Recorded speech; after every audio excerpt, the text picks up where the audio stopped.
Okay, good evening. Right, today we're doing a short flight. This is about a 1 hour flight. I haven't prepared anything, so I'm going to do this from scratch. So we know we're going from the rear cockpit because we need our navigation equipment. And we should have IFR as sorry, not IFR, track IR as well. Let me just make sure that's set up.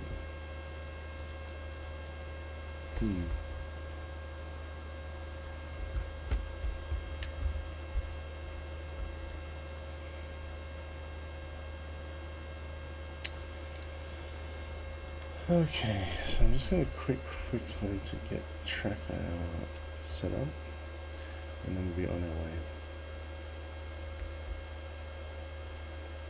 While that's happening, I will go through the flight plan. It's a very short flight, like I said, about 1 hour.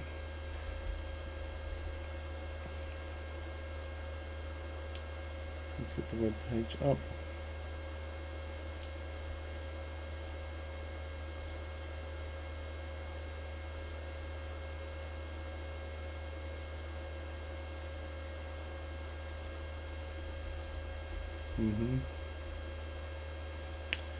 And Navigraph as well, so you can see what we're doing.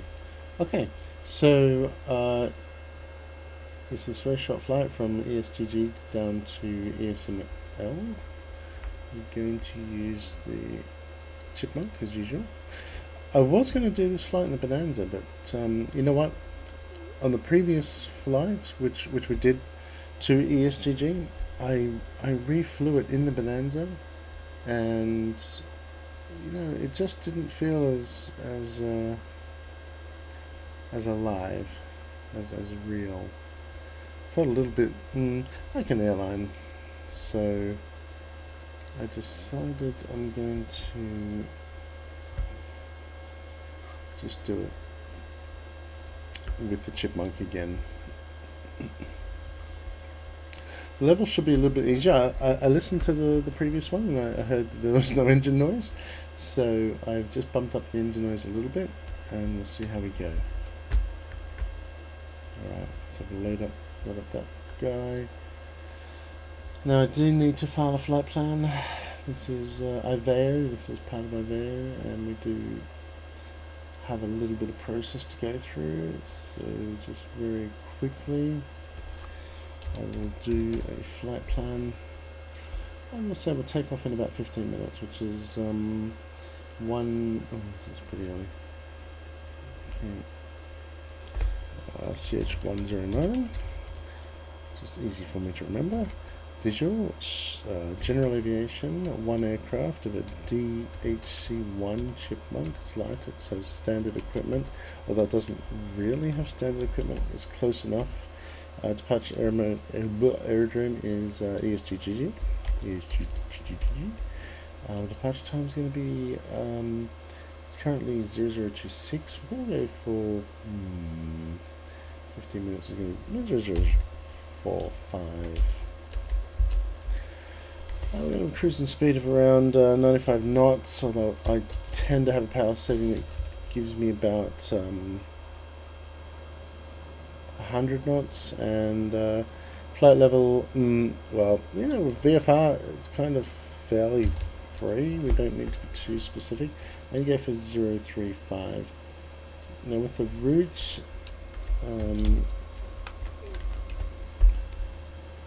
we've got that here. We're just going to pop that in. Oops, wrong button.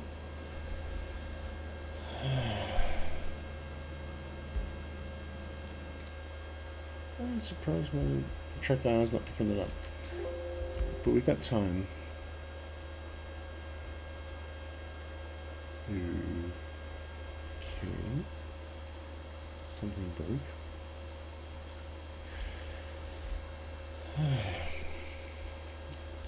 This is okay. So let's continue. So I'm going to continue with this. So we know we're departing from ESGG. We're going direct to HGG, which is the VOR that's at ESGG. Something's going wrong with my Microsoft Flight Sim. I'm actually going to kill it and just relaunch it, which is not going to affect us at all, I think.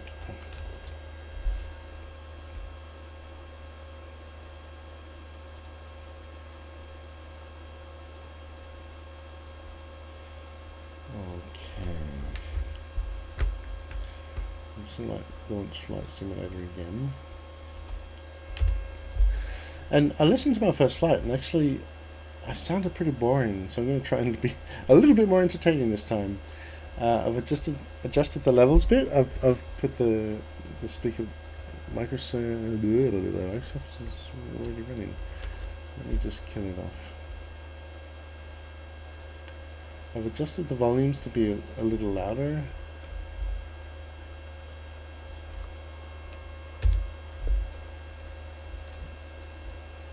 And as I pointed out in my first video, this is sort of a little computer that's very old.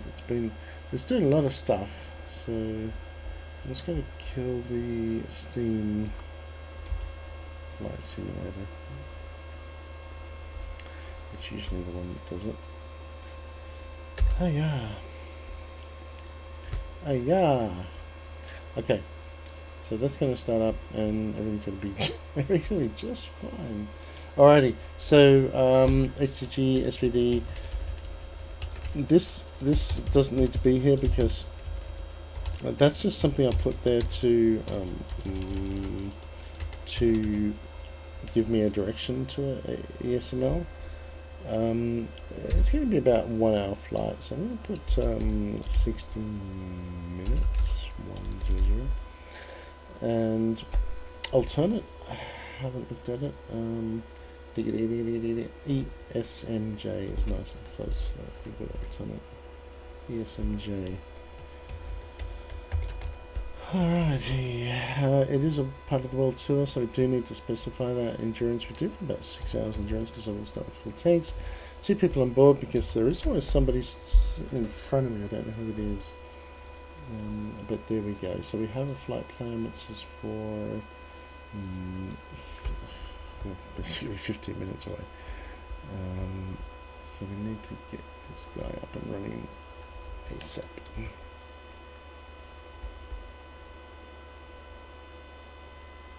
TrackIR is the head tracking software I use. I've used it for many years. Originally with Aces High 2 that I used to play. And it just gives you, for a small amount of head input, you can be looking around all over the place. Very handy. Once you get used to it, once you get used to that kind of moving your head but keeping your eyes on the screen, you don't know how you lived without it. You know, and actually I don't use it so much when I'm flying with X-Plane. Where's my flight simulator?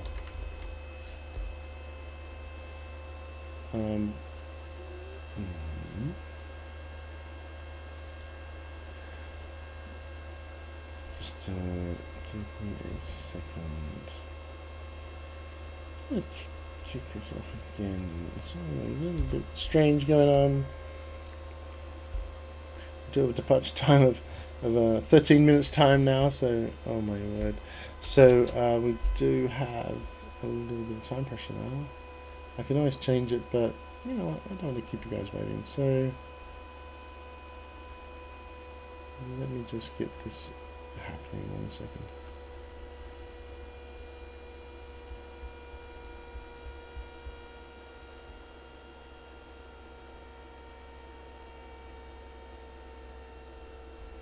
I'll just get flight simulator.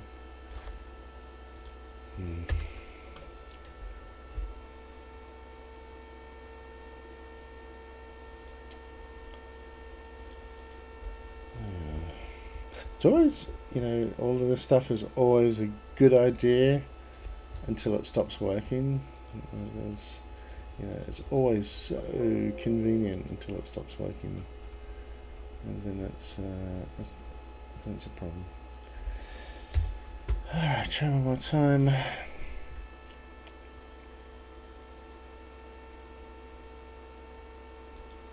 But it isn't. Oh my god. It says it's running, but it's not. Let's have a look. Let's have a look at my process list to see where it thinks that Microsoft Flight Simulator is actually running. Right, I found Steam where it thinks it's running. So let's go. Alright.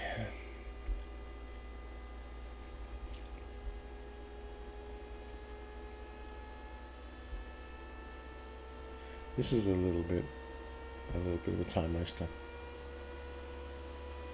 So anyway, I listened to my first one and I sounded really, I don't know,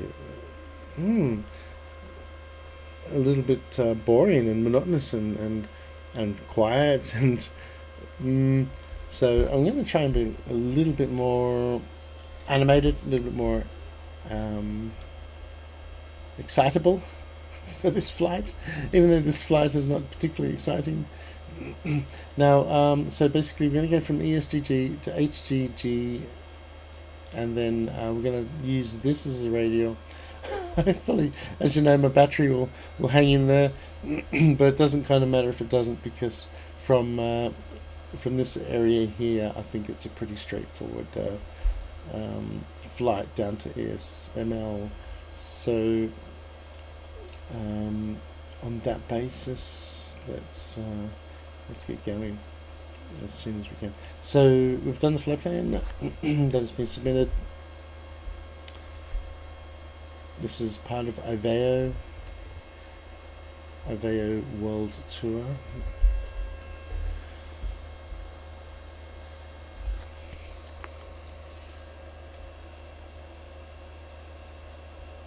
And this is taking longer than I wanted, I'm sorry. But I'll get going as soon as possible, because we've got a departure time of 10 minutes away. So now with IVAO, we do need to be stationary for a period of time prior to moving the aircraft. So let's just have a little look see at that. VFR World Tour, show legs.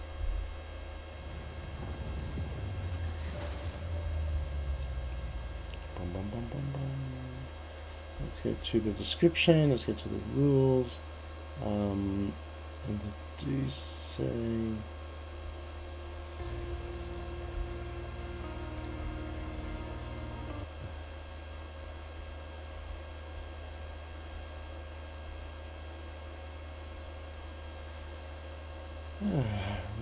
time, weather. 3 minutes. Okay, so we need to be stationary for 3 minutes. I think we can achieve that pretty straightforward.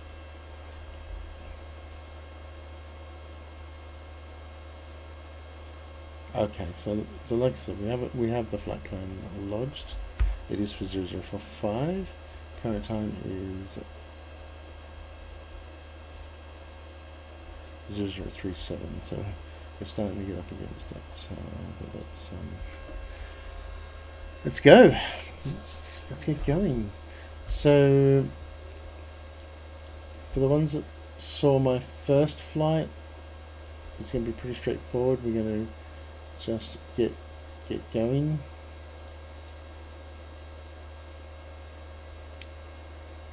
The weather is saying it is from 130 at 9 knots, so 130 is going to give us 03 is best bet with a crosswind from the right. So let's do from 03. We know that's a long taxiway because we had to taxi back from there when we landed.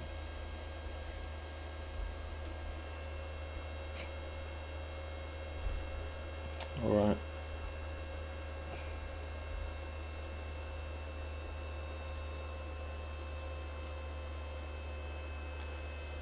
Okie dokie.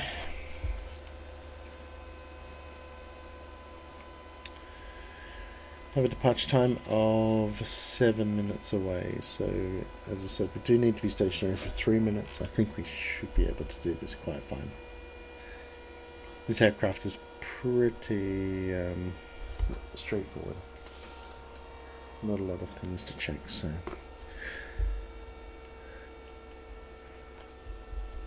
Yeah, I was going to do this flight in the Bonanza, and yeah, like I said, I reflew the previous flight to ESGG in the Bonanza, and you know what? I thought this is still a little bit more. You know, you basically set the autopilot. You take off, you push a few buttons, and the thing's flying for you. That's not what we want. Alright, it's talking about over altitude being a problem.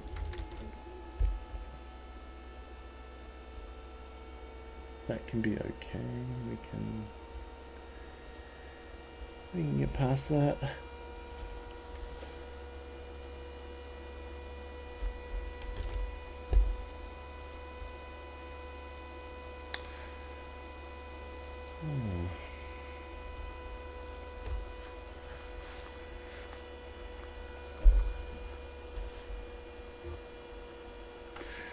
This is taking longer than I want.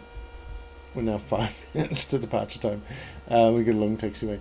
So what I'm going to do is... I'm sorry guys, this is getting... I'm just going to adjust this to... well, obviously 35 is gone, so 50... Tell you what, we'll do 0100. That's going to get us close enough to give us a little bit of time and the long taxi. So just shifted the flight plan to 0100.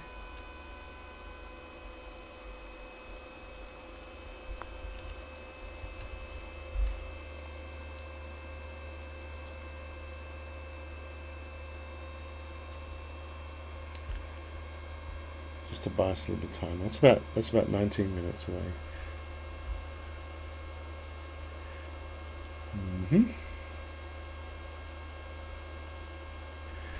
So like I said, I watched the first one, which was my first one. The audio was non-existent actually for the engine, so I've bumped the engine noise up a little bit to try and get a little bit of that noise.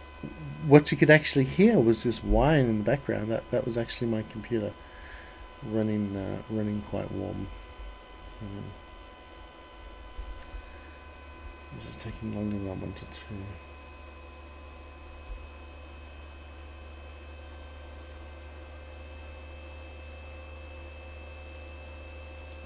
Once it comes up, I'm going to just go ahead and start up and taxi out. We can talk about stuff on the way.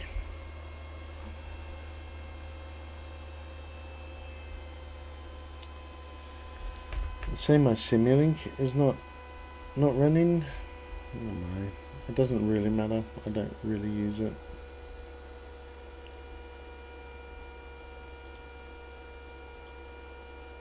I might just take this opportunity quickly to restart Navigraph.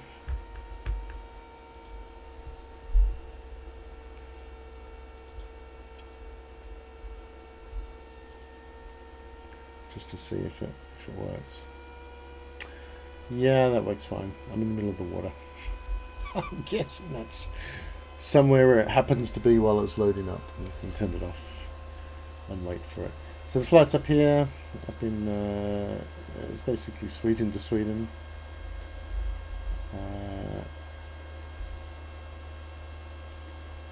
And we should quickly check with IVAO WebEye to make sure there's no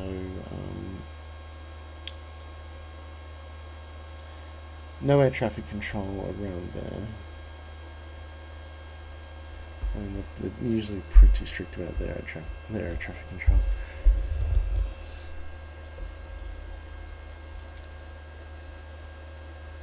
Okay, this doesn't take long. So I'm going to make it morning time, because as I said, I love flying this stuff during the day. I'm not going to do the runway. I have to really start up. This is about where we parked it last time. It's towards the runway side of where we parked it last time. Alrighty, once this loads up, which won't take very long at all, we should be good to go, and I'm going to go straight away. Like I said, we can talk about stuff on the way. This is a relatively short flight. If you want to see some of the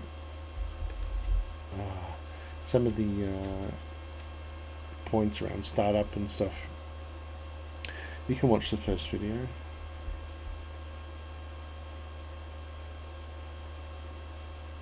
But this will be up and running very shortly. Come on, let's get going.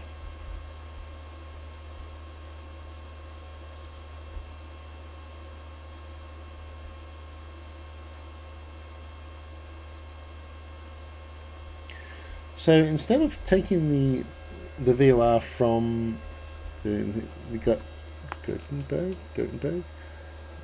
instead I've picked this one, ESGG, to sort of head towards, because it will give us a little bit more of a heading towards.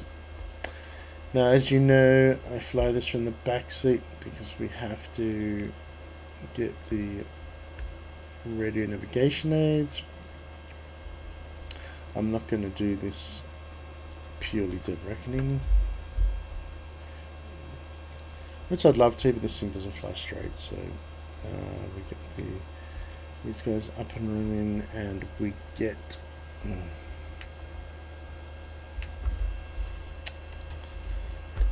a second. I need to just change, for some reason, even though I have the right profile set on this, it doesn't stay. Copy default. What's that?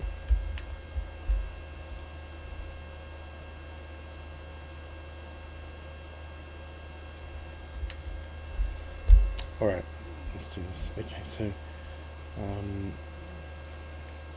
let's get going. The airport's right there. So I might actually do an intersection departure. So let's just have a little look see at the airport. We're going to come out here, and I'm just going to go launching it in this direction. It's the downwind departure. Okay, I'm gonna go up here, go on this high-speed taxiway, and then take off into the wind this way. Yeah, that'll do it. All right, let's get going. Let's get started. All right, brakes on, parking brake off. There you go. Come on. Brakes on, fuel on, mixture rich, mags both. Yep, and that's because we haven't set my word very quickly. We need to make sure something like DCS recognizes the aircraft you're using, and as a result it changes the profile of your joysticks to match the aircraft you're flying. That would be a really nice improvement. But anyway, let's get going. So master switch on, everything's on, cracking the throttle a little bit. Let's give it a go. What? Let's give it another go.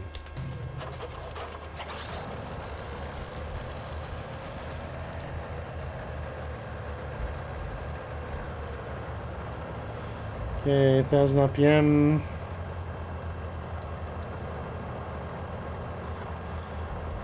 Avionics on. Nav lights on. Okay, and I just want to make sure we, with this ridiculous setup for compass, 295. We're right about 295, so that looks good. Alrighty, I'm gonna move fairly fast. Let's just pop this canopy open so we know where. And like I said, we'll do an intersection departure from up here, so let's get going.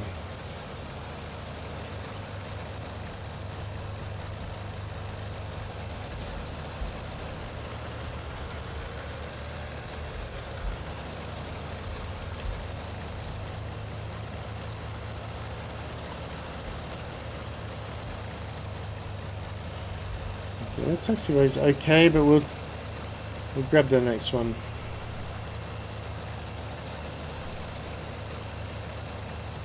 Grab the next one.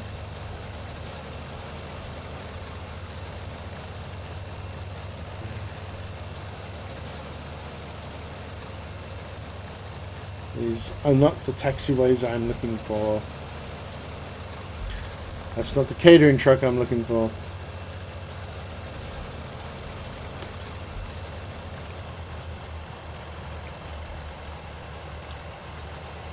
Okay, let's get all the way out onto the taxiway.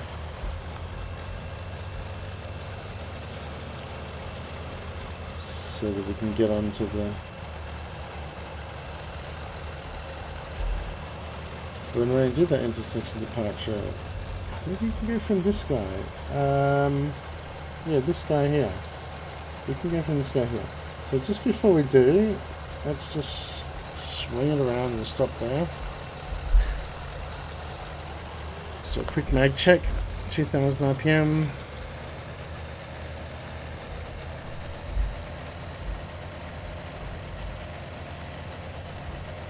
$75 RPM drop, looks good. 75 RPM drop, looks good. We don't have carb heat or propeller, so we can pick the idle check.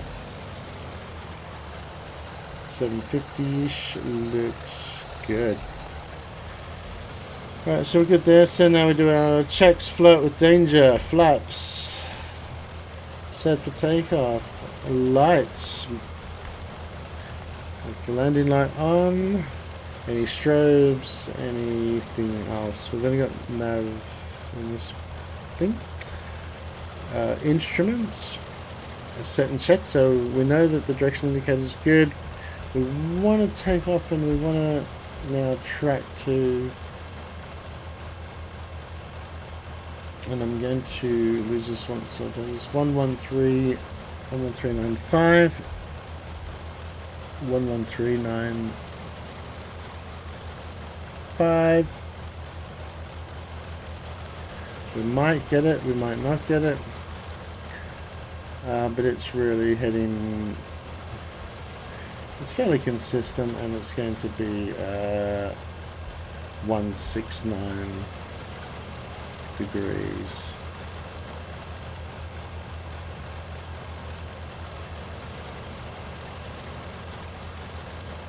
Take your time, guys. While it's coming around, altimeter. Altimeter, I can just, I mean, I'm not really fussed about altimeter. 169 degrees, it's about there. I'm not so fast, but you know what, I'm going to set it to 0.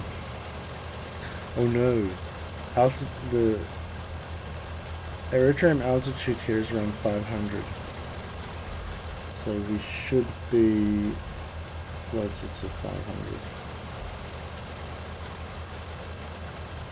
Yeah, 507. So we'll set this out to 500. And give us that QNH. Make sure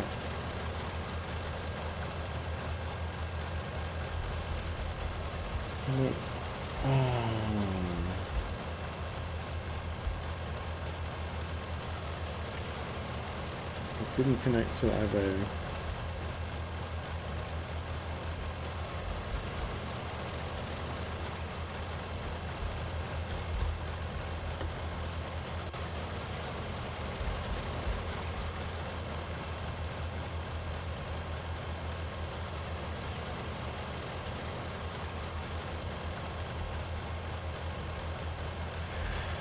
Well, the only dumb thing about that is I need to sit here for 3 minutes now.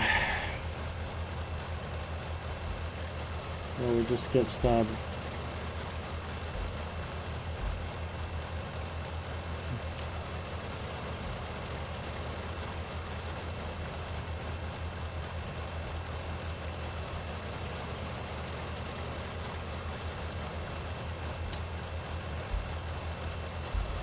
Oh my goodness. Now we seem to be having some trouble connecting to IVAO.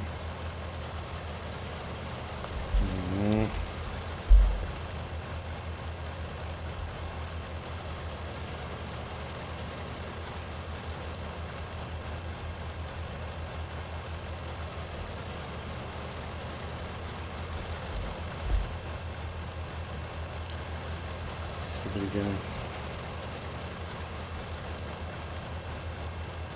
This is the problem with Russian, right?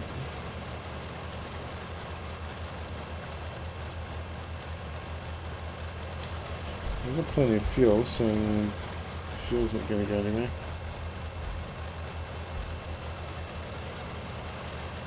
Oh, no.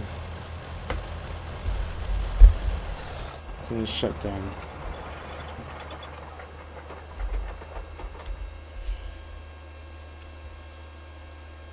We seem to have trouble with connecting to IVAO. This has been an unmitigated disaster. Alright, I'm going to keep the broadcast going. It won't take too long to get it all back up and running, but it's kind of annoying.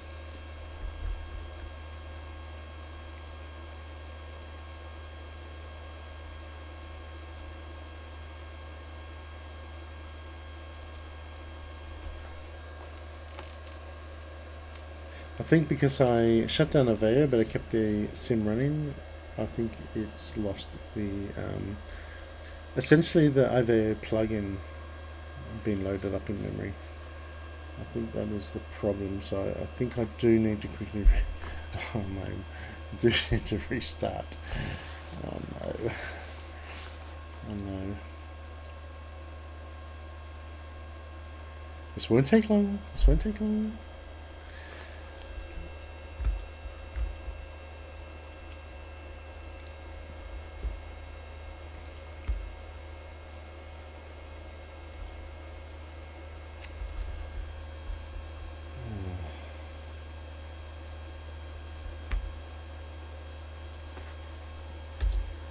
Let's go.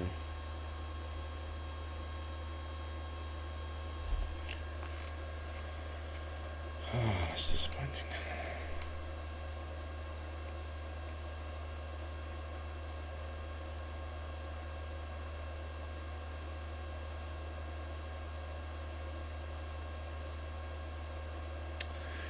Waiting for everything to start up.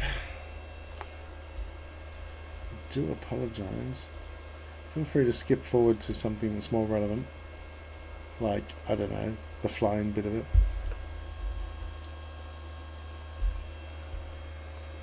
Grab some water while I'm waiting.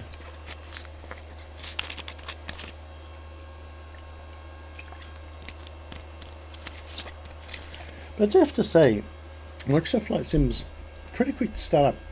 The latest version of DCS, Digital Combat Simulations, and latest version of X-Plane 12 takes an awful long time for startup. At least on my machine it does. There's probably some tricks there, but Flight Sim that doesn't take. Okay, it still takes a few minutes. But like DCS, for example, it can take like really like 5 to 10 minutes before you get anywhere near anything that's like an airplane.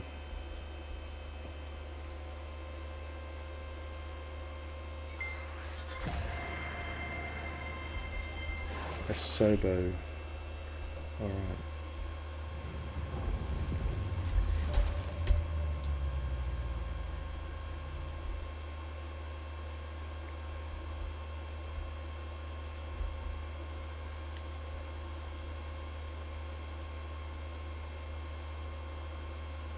Okie dokie.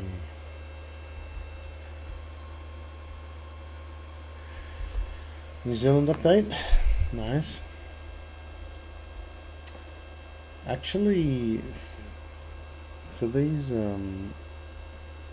cities, which are, what do they call them? Photogeometry cities. When I tried to fly around a photogeometry city, it did complain that there wasn't sufficient bandwidth to support it. So, would you like to turn it off? So I turned it off, and I'm guessing it's still off. And with it off, yeah, it really doesn't make that big a, well, in my mind, it doesn't make that big a difference.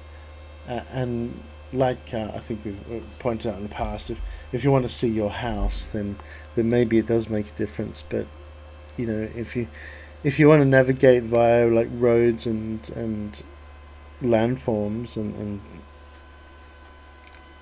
you know, points of interest, then it's good enough without. It's good enough without, for sure.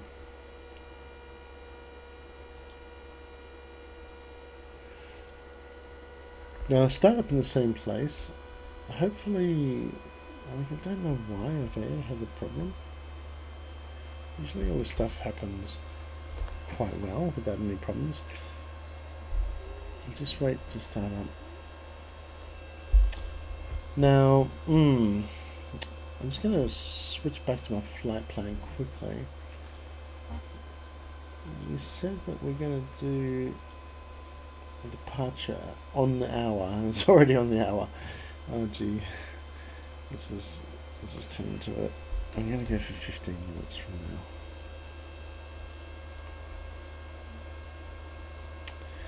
Alright, now I'm going to keep the website up because I do like to confirm that we are there. Okay.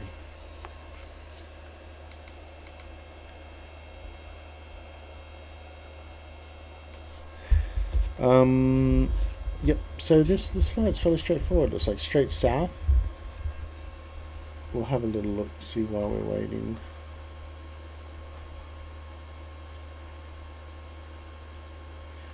So it's really like kind of straight south. Cross over some water here. You know, again with the battery.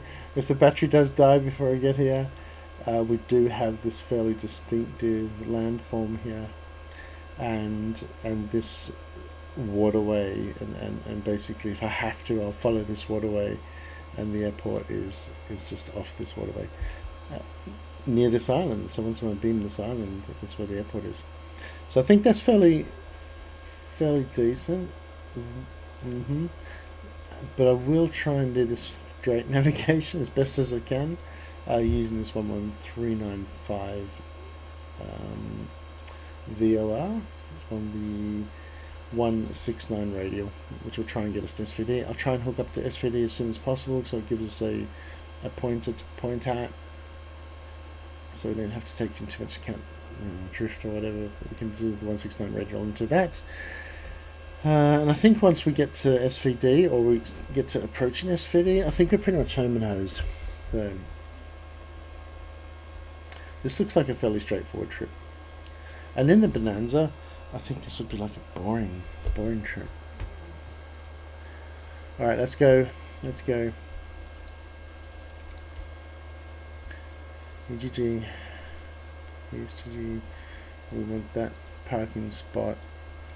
We want it to be daylight because of the beautifulness of the terrain. I think 10 o'clock is fine. And we'll get going.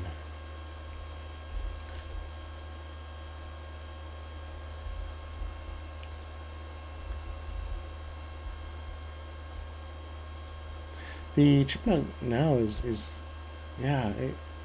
where I used to keep my aeroplane. My aeroplane was a 1963 airplane. there was a chipmunk in the next hangar next door, and you know I was perfectly happy with my airplane, but you know I kind of liked the chipmunk. Lots of stories around this stuff because we used to do a lot of flyouts where you fly out to different airports, and lots of stories generally get developed during those flights because of all sorts of things happen, as you can imagine. So there's lots of stories there. However, we're in a simulated world now, so let's operate within those constraints. So yeah, I mean I'm not really going to spend much time here. I'm just try and get IVAO up and running. Come on, you can do it. You can do it. Just click fly. Try and get IVAO running. Come on.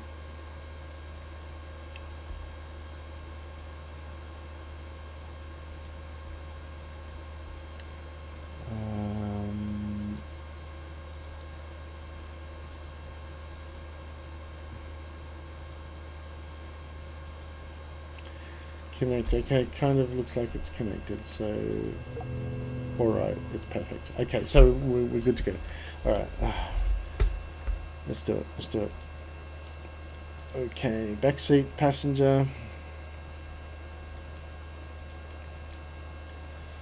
Again, because we do want to use the navigation aids. Okay. Let's just go ahead and get this thing started. So fuel is on, mixture is rich, magnets are on. Clear up front. I'll just pop the canopy open, and we try and start.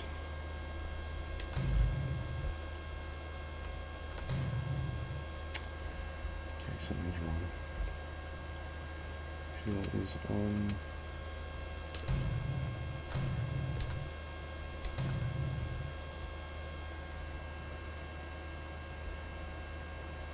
Mag is on. Fuel is on.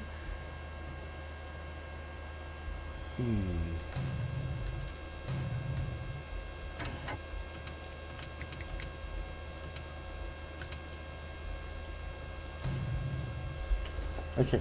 This thing is no interest in starting.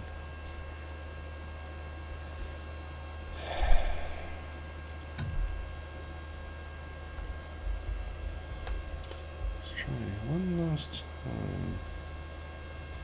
Crack the throttle.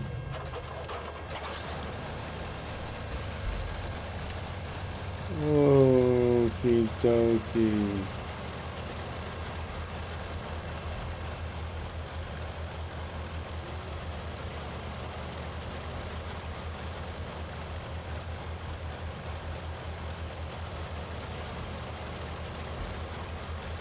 Okay, real quickly. 11395. 11395. And it's pretty much 169.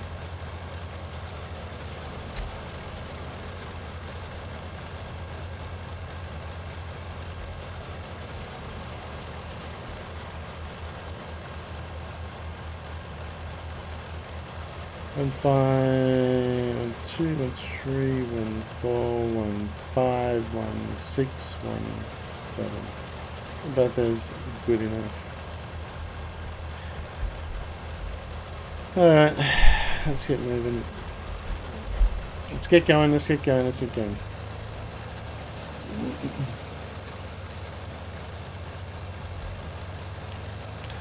Now again, we'll do an intersection departure. You know what, we're actually going to do our checks now. Flaps set. 1 stage. Lights on. Instruments are set and checked.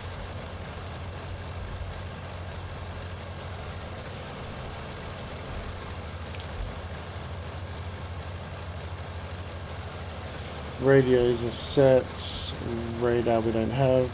Transponder 1 2 0 0.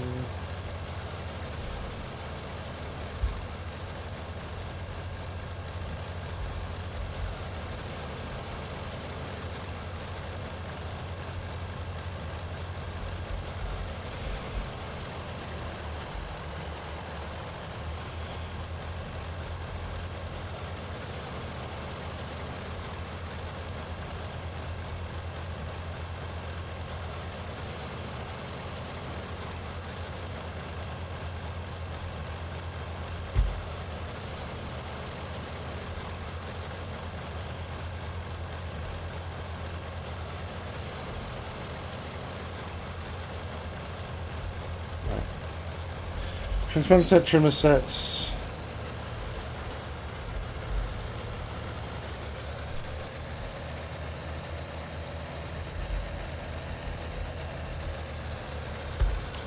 Okay, let's get these guys off so you can see what I'm doing. And I think we get to do an intersection departure from here, I think.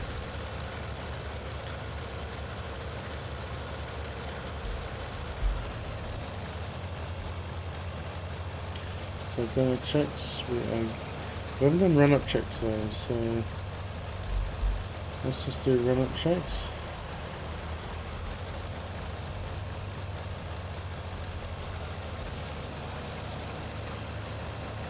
$2,000 RPM. Alright.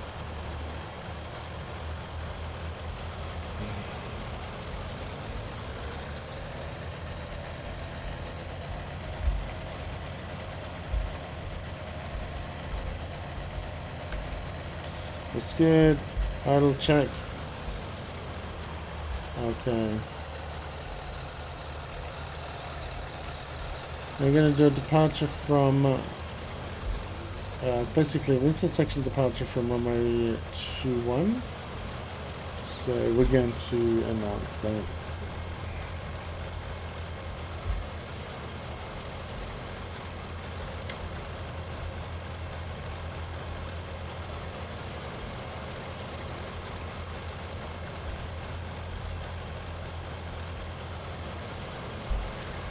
Couple of traffic. Charlie Hotel 109 will be entering and rolling for intersection departure from taxiway Echo, runway 21. That's good enough. Alrighty, let's get moving. So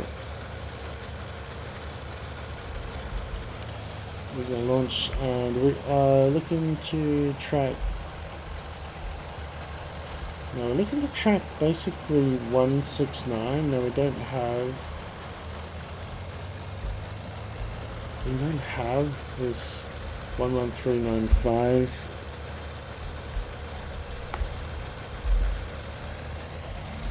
I'm just going to go for it.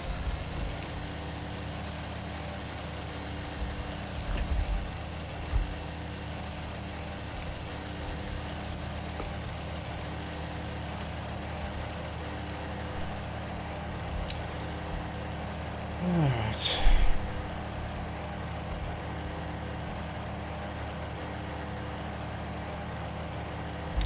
Seven-knot climb outs, flaps retract,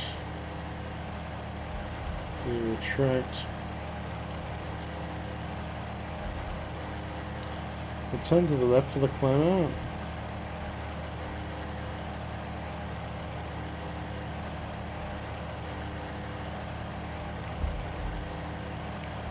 We've got 70 knots, and we want to head at 169 degrees.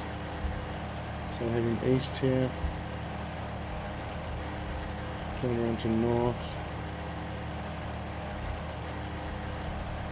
I'm bringing the RPM back to 2700.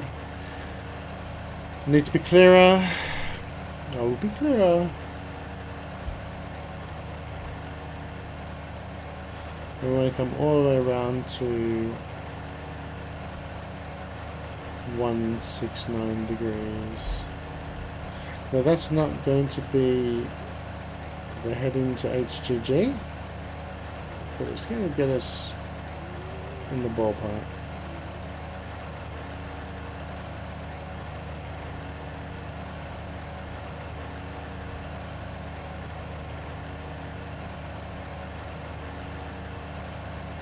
Alright. There's 169 about there. Now that, yeah, we did say 3,300, didn't we? That pointer seems to be on it. This guy's not. I wonder what the story that is. Oh, I see what the story that is. It's only a DME. So we're losing these VFR stations more and more as GPS becomes much more prevalent.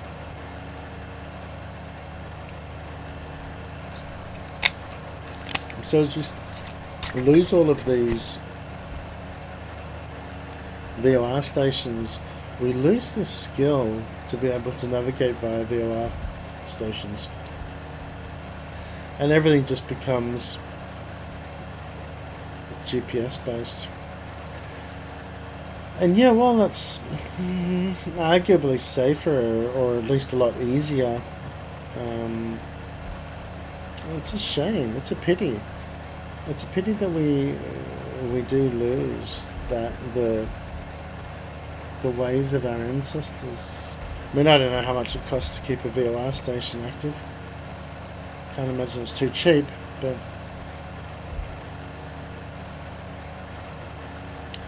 we're going to 4,000. It's going to level off, throttle back to 2,600, and allow a slow descent to happen. I can't imagine it's cheap, but it's just a shame that we are losing. And actually, I'm just looking down at SVD, and that is also a DME station. So all we have to go by is not radials, but just references.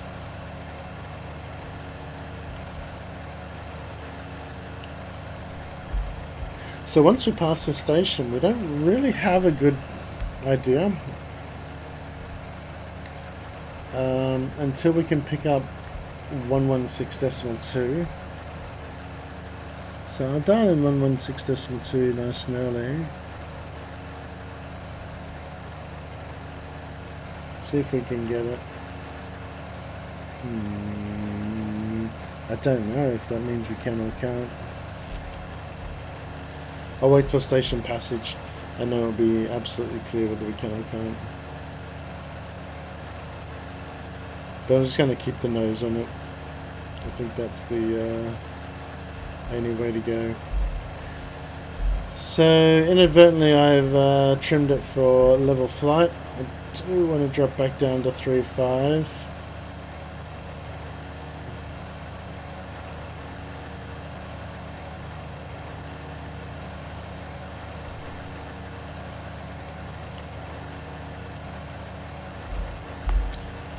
Alright, and once we get to 3.5 I'll trim it up again. I might even give her a little bit of mixture leaning. Okay, you can see the engine's overrun from 2600 to 2700.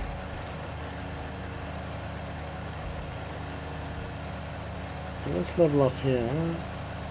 Let's let the speed drop off, because it's at 180 knots right now.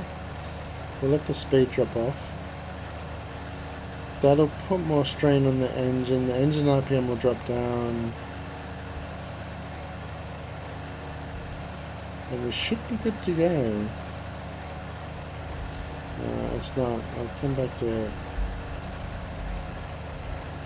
2600.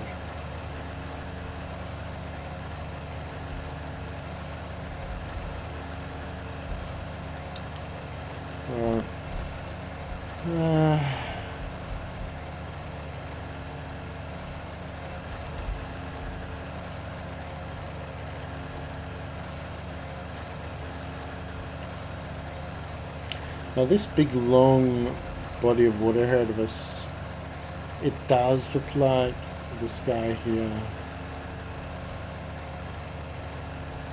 But this is after we've done station passage.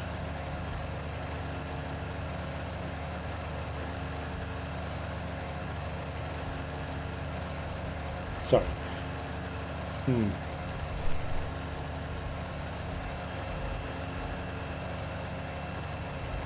This big long one could be, I think it is, I do think it is this guy here, because it's really big.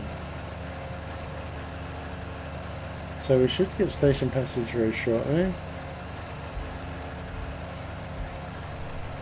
And then we can just look at holding, say 170.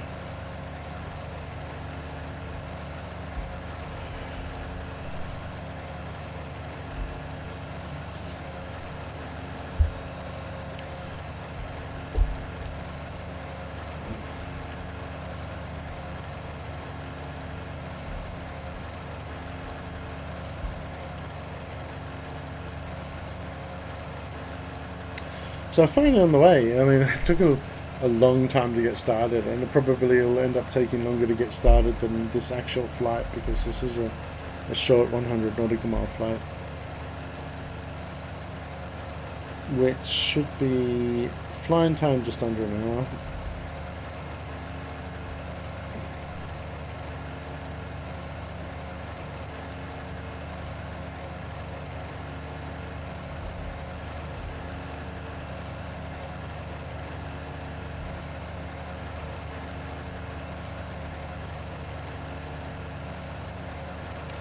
I am perplexed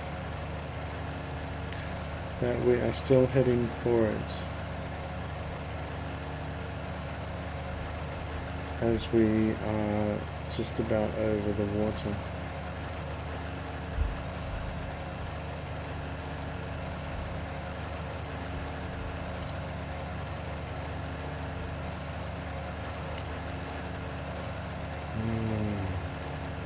Looks like it might not be working, because we should have passed it ages ago.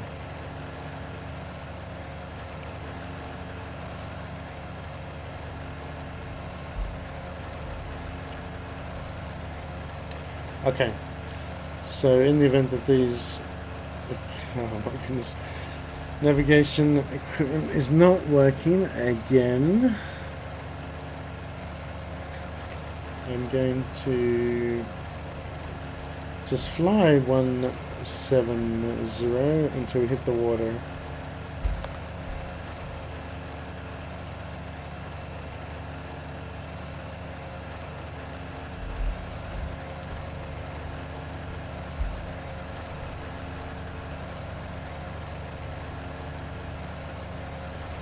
We should have passed over it. I mean, we've really flown over all of that water.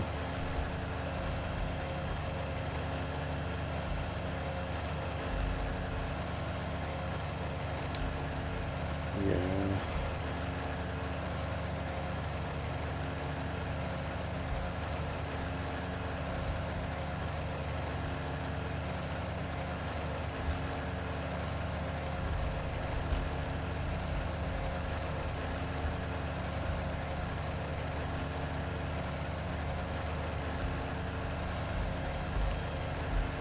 And this is why you need to be able to identify stations, right? 11395. It's definitely the one that we were heading for.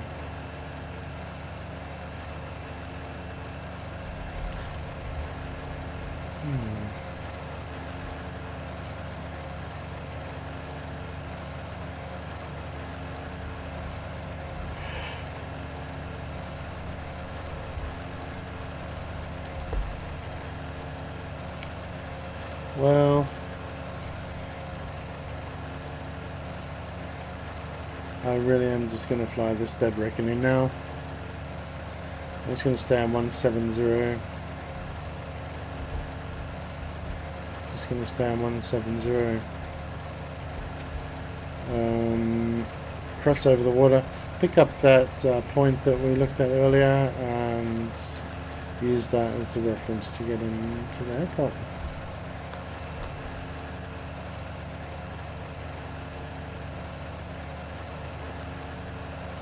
Now, ESML Navigraph doesn't have charts for ESML, so that usually indicates that it's a small airfield.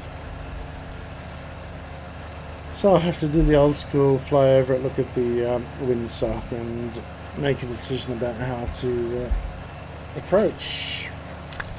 I haven't seen this airfield before, I don't know what it looks like.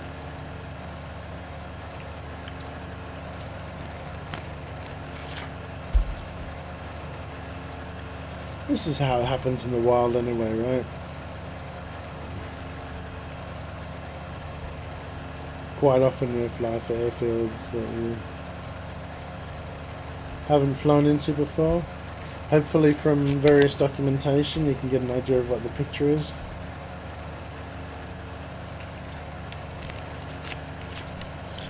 I don't know what the picture is.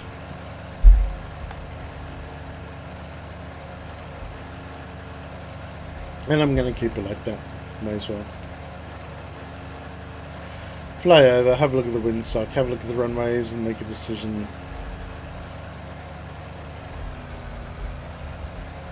Yeah.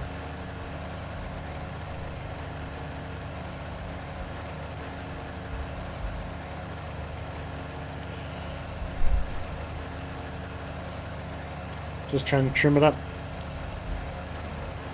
A little bit ham-fisted with the mixture there.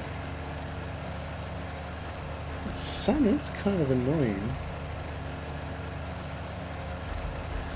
Like, it's creating this bloom, but you generally don't get this sort of bloom happening. This is a artifact of a lens, right?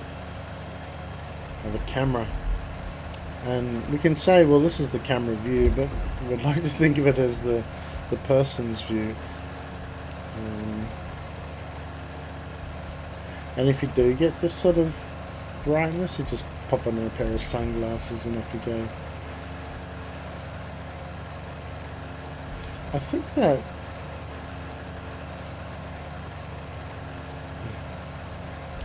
think this pointer to the station is just not working. 11395. We may as well just put in 1162. It'll be just as useful, because right now it's not been very useful at all. Let's get back onto 170.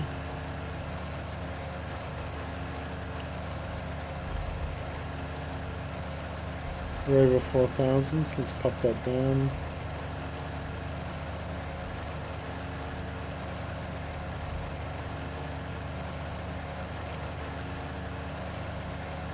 There's 170.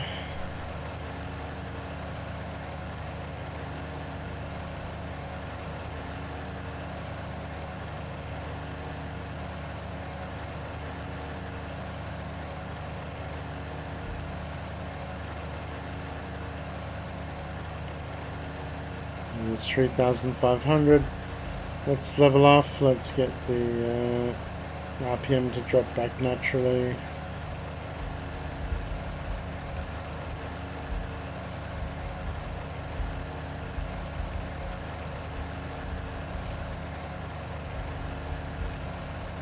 Okay, there's the RPM drop as expected, and yeah, close enough.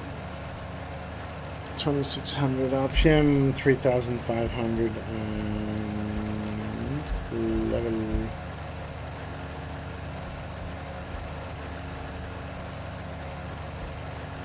And 170 just to top it up.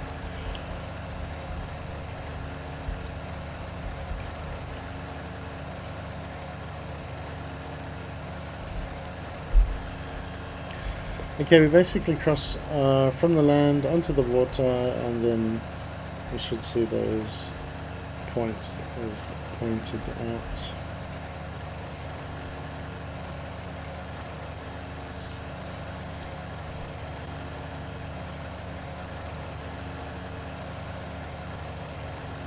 yeah, like I said, I was going to fly this leg with the Bonanza.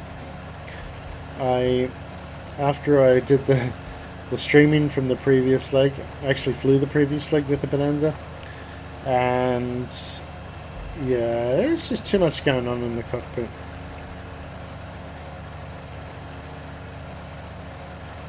It's a turbocharged engine. You got to manage the turbo, got to manage the RPM. It's fuel injected, so fuel injected and turbocharged. So instead of your sort of traditional 2200 RPM, sorry, 22 inches on manifold, 2300 RPM, 23 cruise, it is actually possible for the manifold pressure to be in excess of the RPM. You know, you got that going on. You've got the fact that you're managing the autopilot going on, and I don't know. You lose that linkage between flying and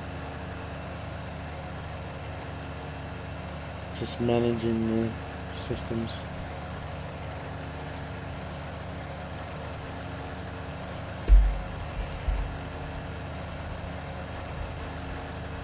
Curiously, that pointer just keeps pointing south.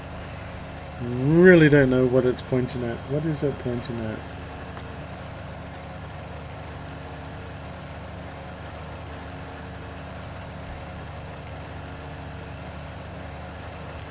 It does move when we turn. All that farmland down there. So it does move when we turn, but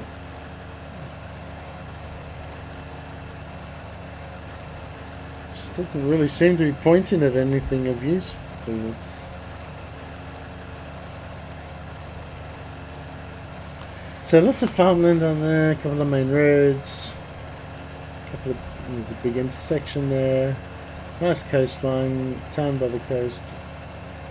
I think we are tracking nicely.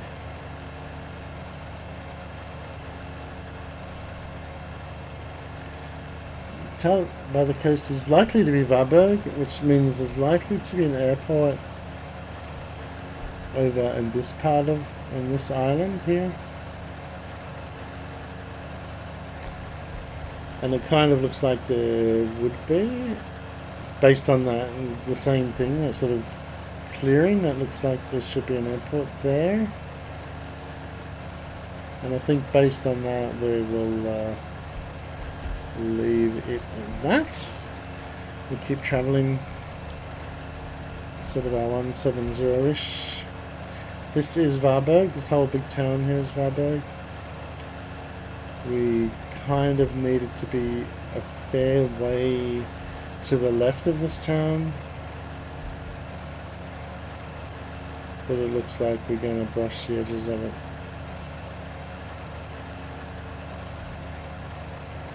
No problem.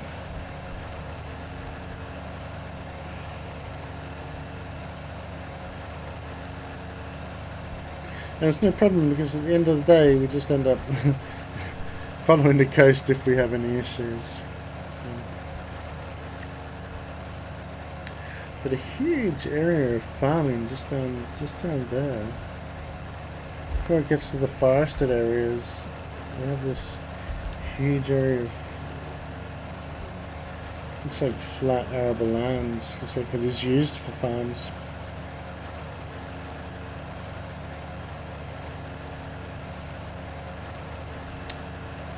Alright, let's keep going.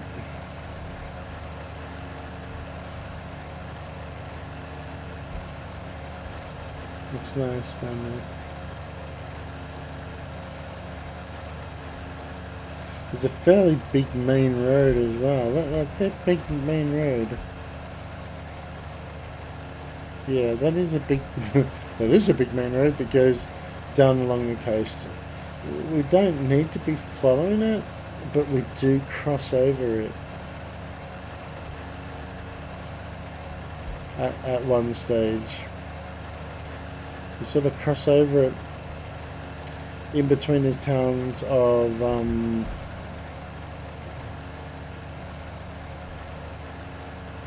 Warburg and Falkenberg.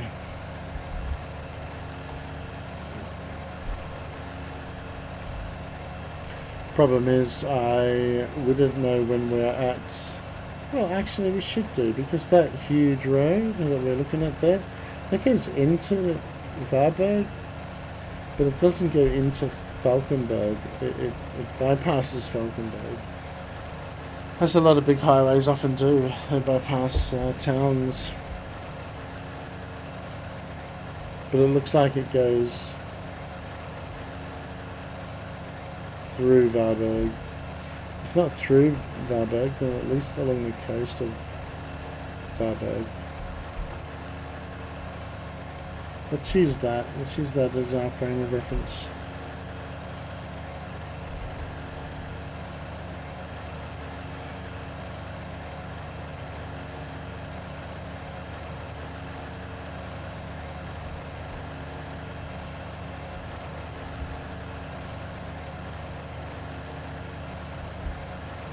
You can see that road bends around to the left.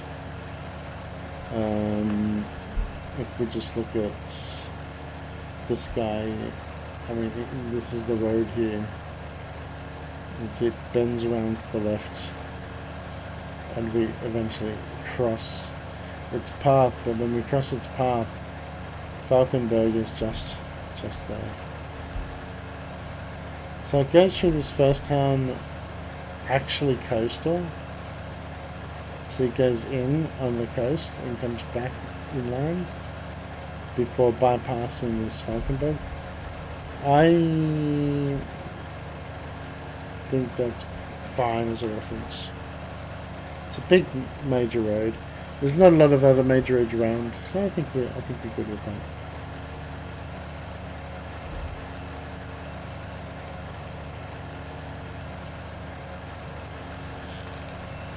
Oh. Just adjust my seat and popped out of the top of the aircraft. It's currently 2:30 a.m. here. It's actually getting quite late, so hopefully this flight will not take too much longer.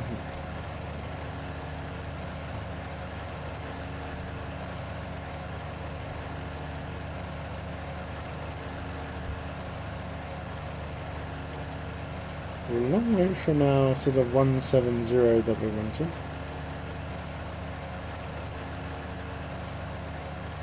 But that main road still hasn't hit that first.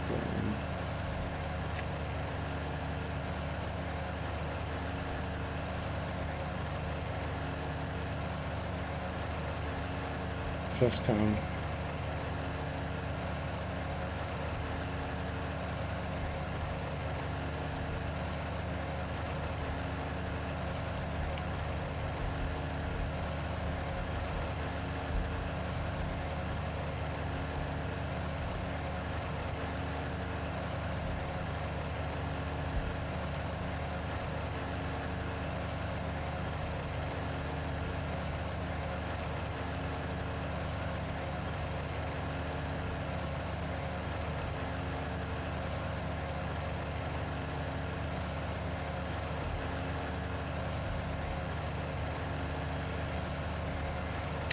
Yeah, not a lot of talking going on.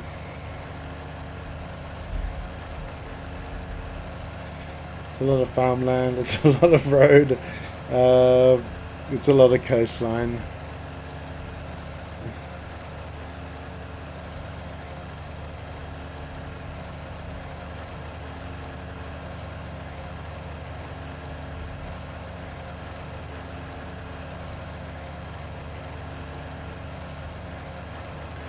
Just trying to keep 3,500 feet and there's various success with that.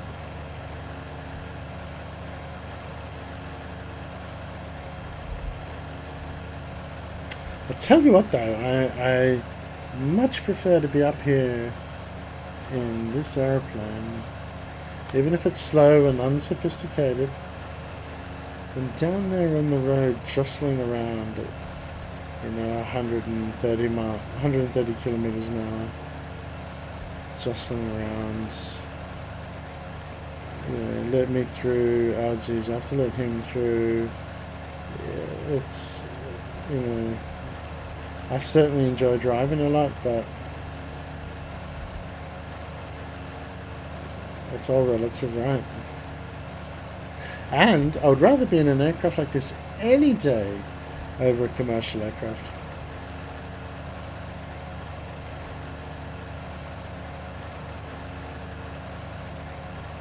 Now I've gone way, way south. Sorry. Correction. I've gone way, way eastward. So when I correct and fly towards the south, I'm actually doing quite a big turn, and I'm heading kind of heading straight for the coastline, which is a bit disconcerting because that's not where I want to be.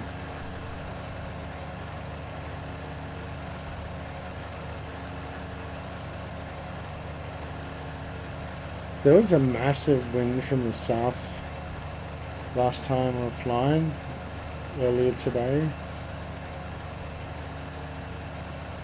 I'm just kind of wondering if that massive wind from the south is still affecting us. I could do a quick ground speech.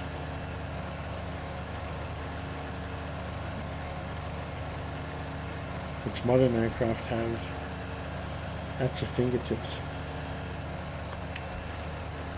Alright, so I'm just going to start having a look at the shape of the coastline. There's a fairly major inlet here.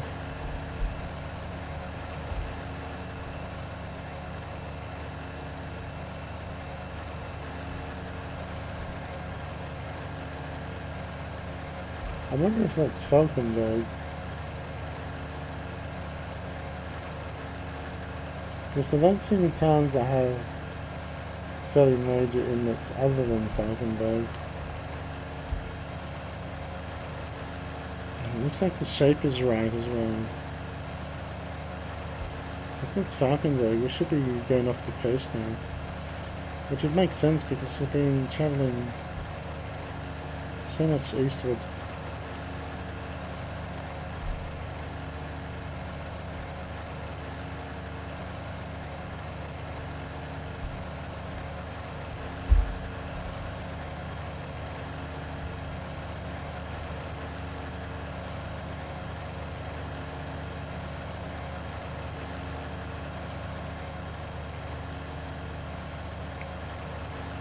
That is Falkenberg down there.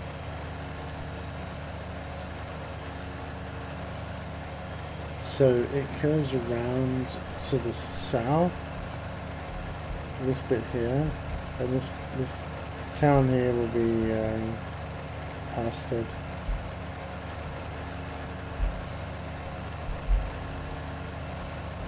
We kind of don't need it.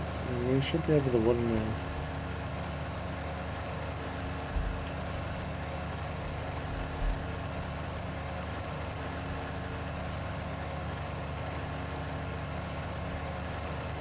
We should be over the water because this peak that's coming out here is about where we want to be.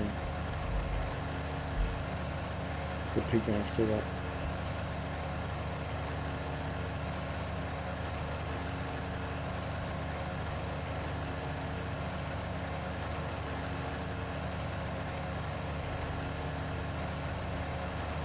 Alrighty.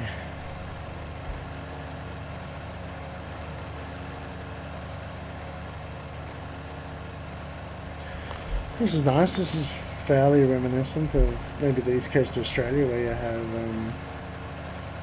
beaches and then you do have farmland when you get a little bit more remote. What's that down there? Like a racetrack? Horse race track, maybe.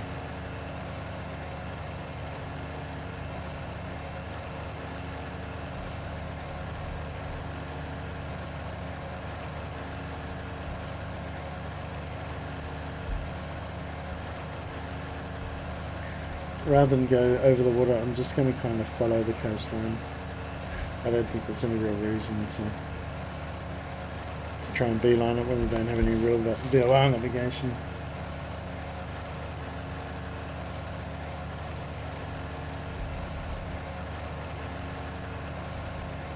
So that big bay up ahead is not the big bay that we're interested in. We end up overflying that.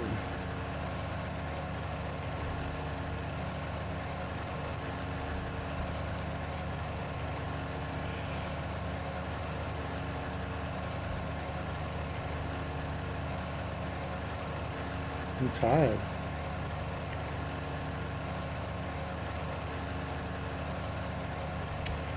Very tired. It's 2:45 a.m.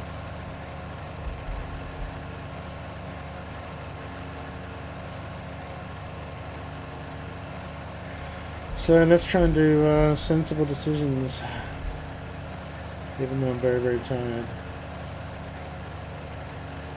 I'm ready to sleep an hour ago.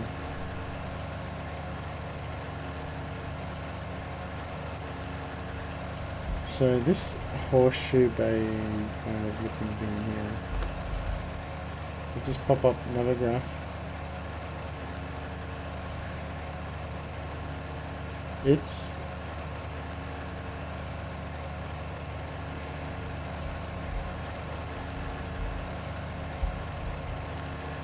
waiting to draw.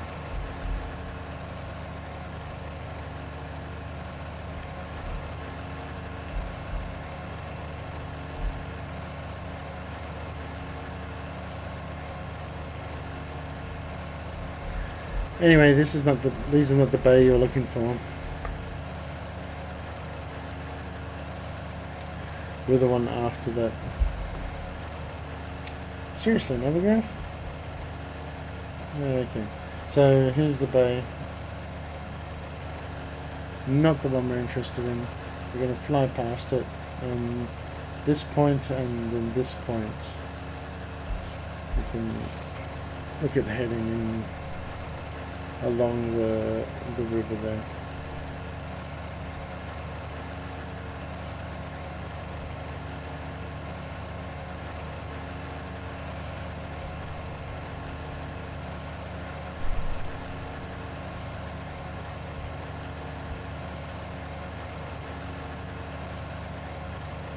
Just doesn't look like it's going to happen very quickly.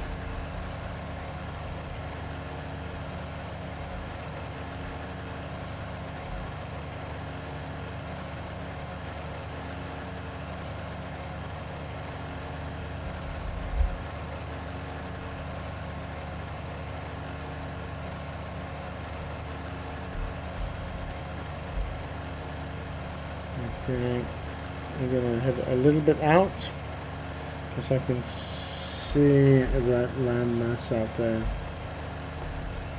which is either this island area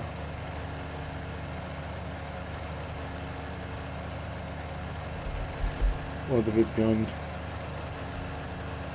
Either way, it's where we want to be.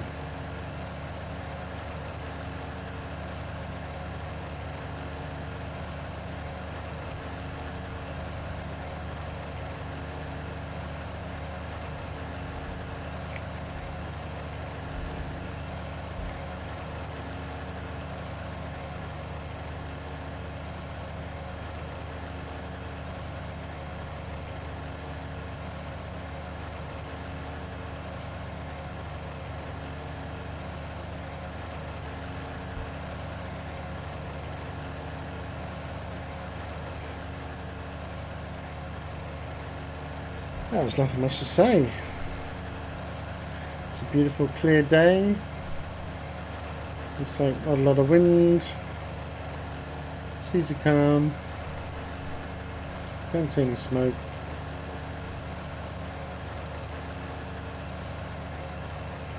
Which means it's warm. And the air seems very smooth.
This is going slowly. Although, you know, this stuff can end up happening quite quickly. So we've got the other point over there. Navigaph for some reason seems to be not redrawing the landmass. So we're going to do the rest without Navigaph.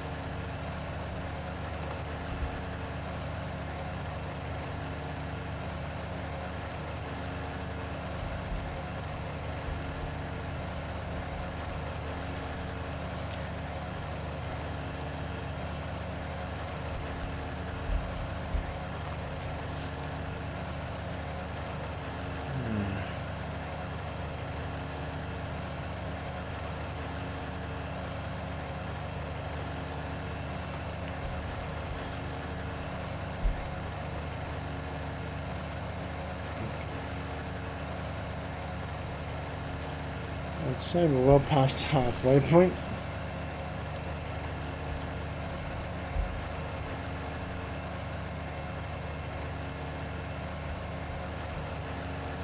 And pretty much just on the other side of this bay is where we'll start talking.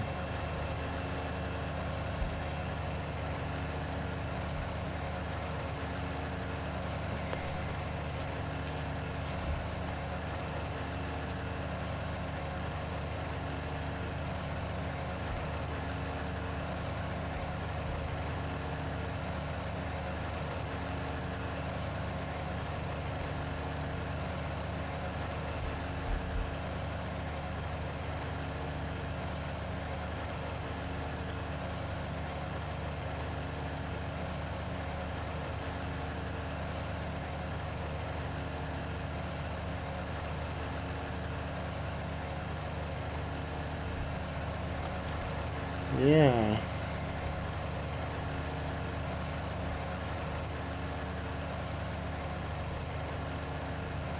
It's reminiscent of, in Melbourne you have like a Port Phillip Bay, which is like a big bay like this. And you got various airports scattered around it actually. I'm not going to try and remember the names. But yeah, you might have one airport over this part of the bay, Tayab for example, and then you have another one over this side of the bay, Avalon for example.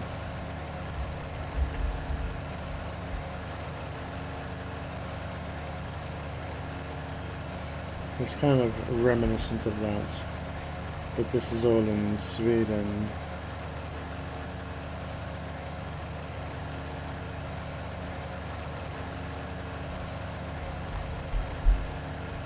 Certainly a slow way to do the world tour. You know, you could strap on say a King Air, and you could get through and be travelling 2.5 times the speed of this, and get through the world tour very fast. But I think at that point, because of the systems on the aircraft, I think at that point you may as well just go read a book. Or if you are going to persist with the world tour, you take off, hit the autopilot, and then you go read your book until you're ready to descend and land. That's what I think with those sorts of aircraft. This is just beautiful. There's another one by these guys, which is the Cessna, I think it's the Cessna 140 maybe. And it also looks beautiful, but I think it's plagued with the same problems of alternator and stuff like that, strangely. We're going to bring it up now. Aircraft heaven. It's probably enough. Can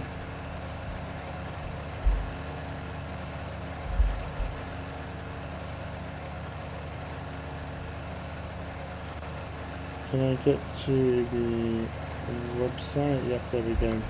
So this is the guy we're flying now. I have this 140 which looks cute as.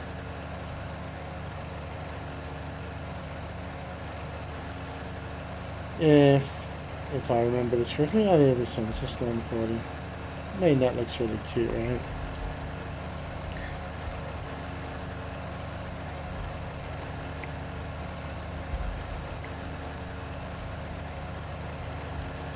Now,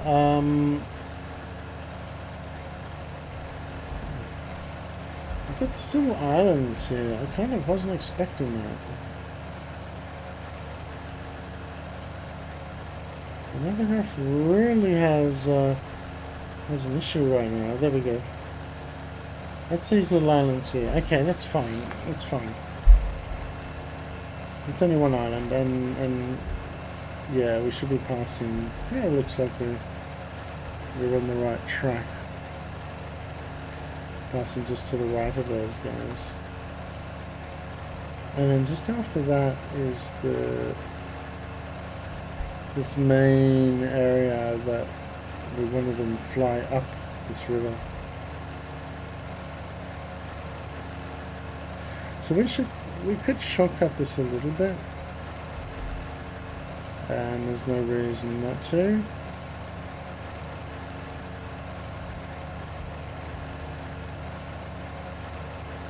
Maybe at 2,500.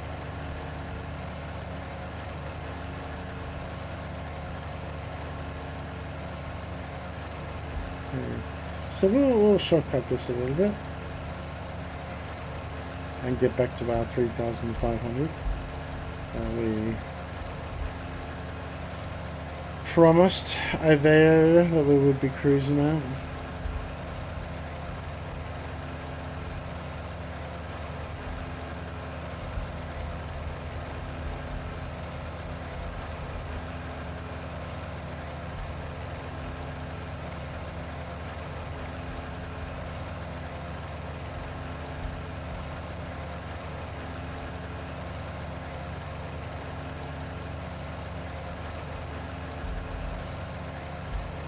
Yeah, I think it's okay if we kind of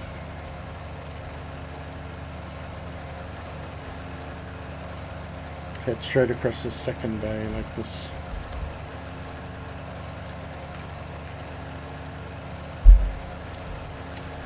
All right, let's keep going.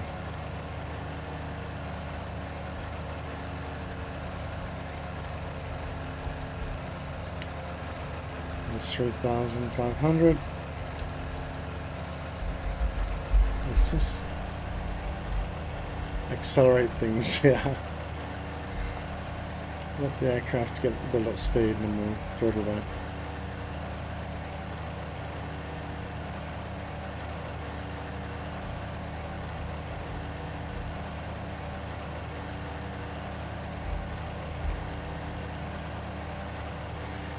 It's a couple of 100 feet per minute. Okay, there's the aircraft speeding up.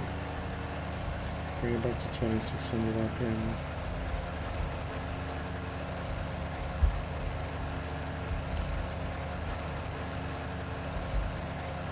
Alright, I think that's going to be pretty much right. Now, the airport ESML. On the other side of this water here, we can expect a town. Couple of towns, but the biggest of the towns will have an airport to the south of it.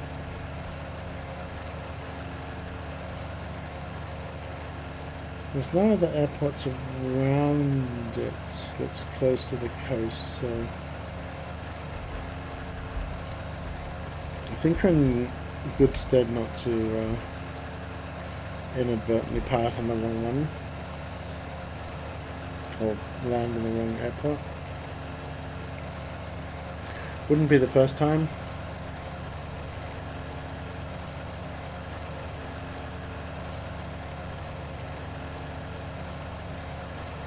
Alrighty.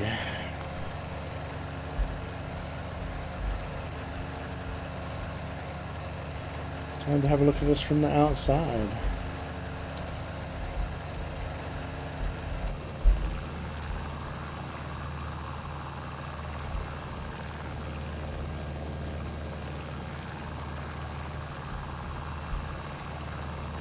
Just magnificent. I'm going to take a screenshot of that one.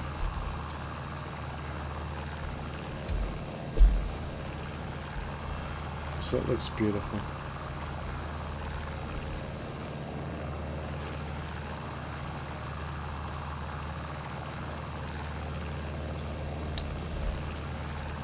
Okay, let's get back in the cockpit.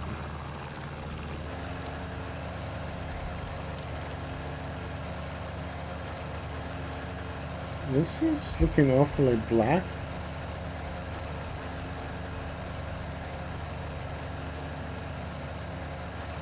Is it like the Black Cliffs of Dover? It's just really treed out. With all those trees growing, right? Even in the cove, even the cliffs.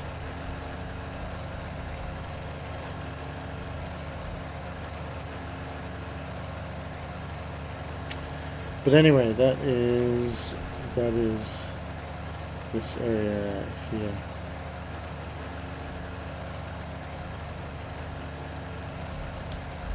I've done it again, haven't I? With the external view or having some windows open.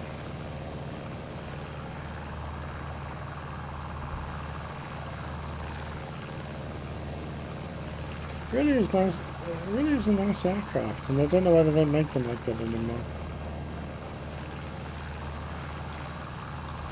Maybe too much maintenance.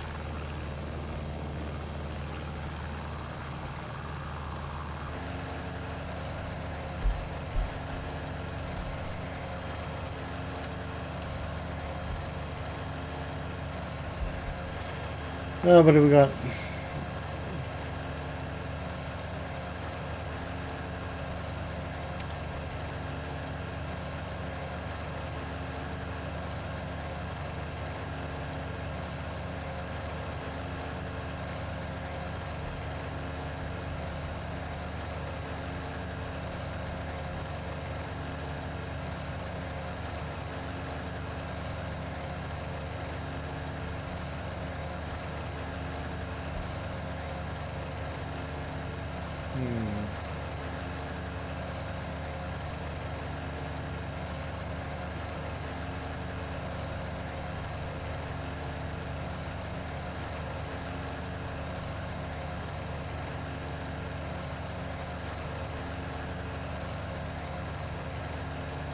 Yeah, it's just the way it looked from the distance.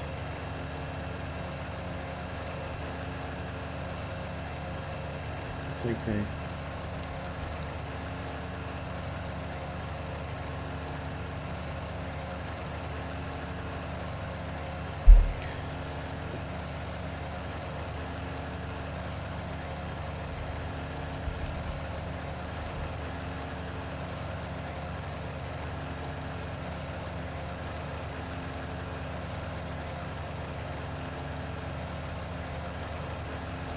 La la la la la la la la la.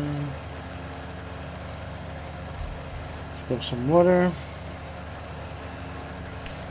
Stay hydrated.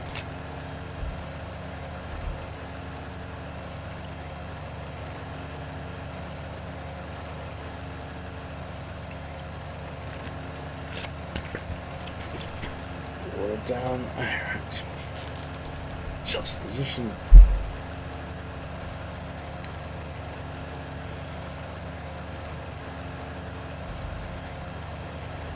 Okay.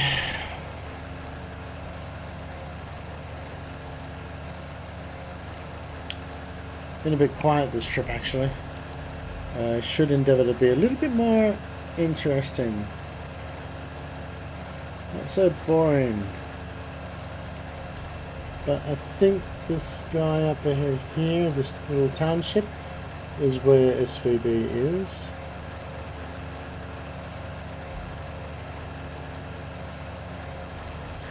And then we can follow that coast along, and when we get to that next sort of area down there, that's where the airport's going to be.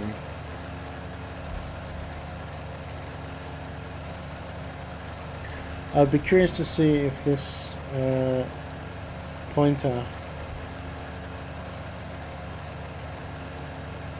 spins around to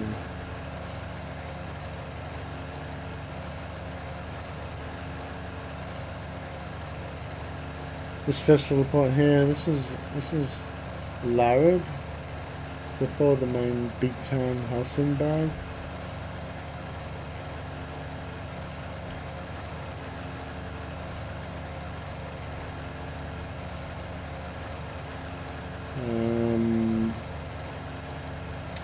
And yeah, that road goes through and then heads to the coast, and that stops. That starts.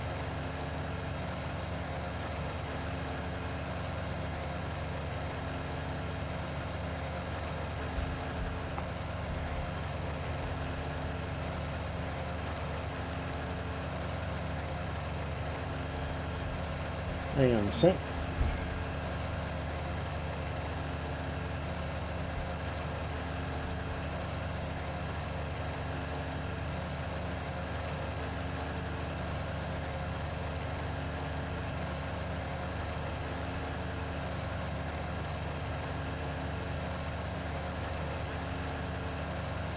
Might actually be Le Bourget. Which means we should see the VFR station.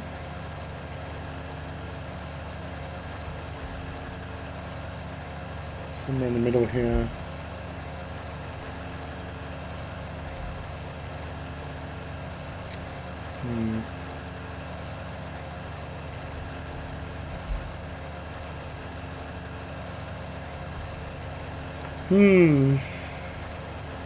Don't really know where we are, which is just fine.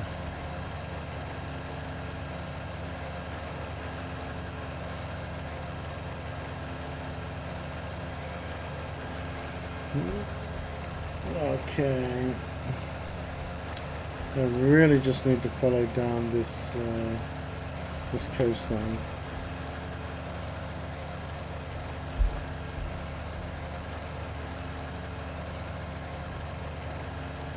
And there's a skinniest point, which is what we're looking at there.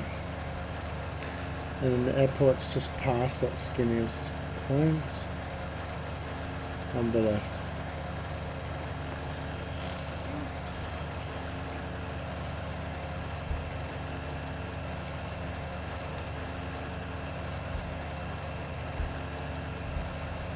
I don't even know the elevation of this aerodrome.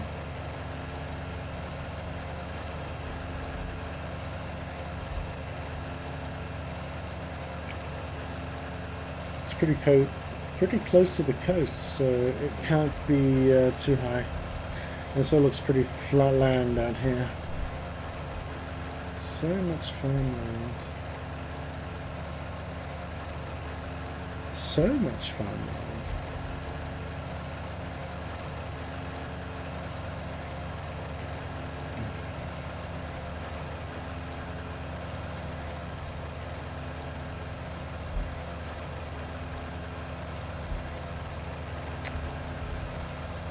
So much farmland off into the distance. There's so much of it. Are we having food shortages? Alrighty, so steer away from the controversial conversations.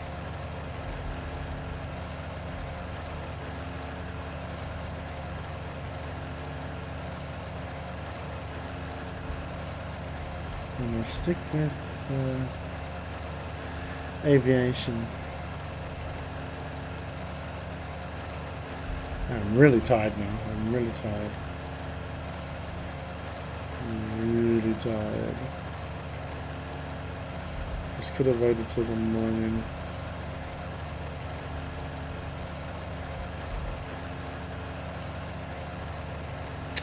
But no.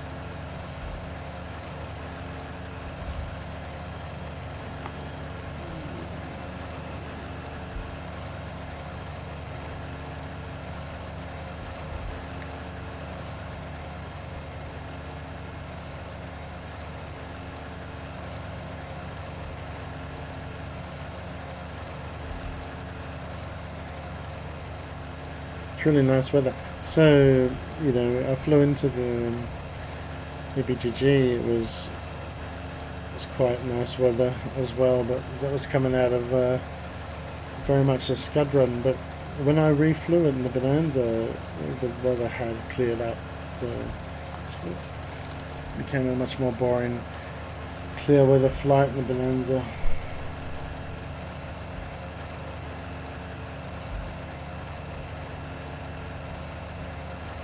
What's that expression? Calm seas never made a good sailor.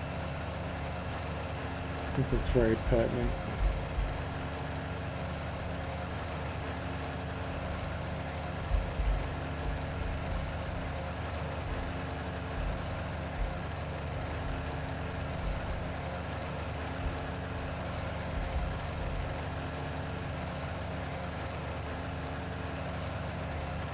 Oh my. I should talk more. Okay, well there's actually the island, and we know that the airport is sort of east of that island. We had previously established that, so we're getting a lot closer. Slowly getting a lot closer. And this radio navigation aid, I don't know what it's pointing at.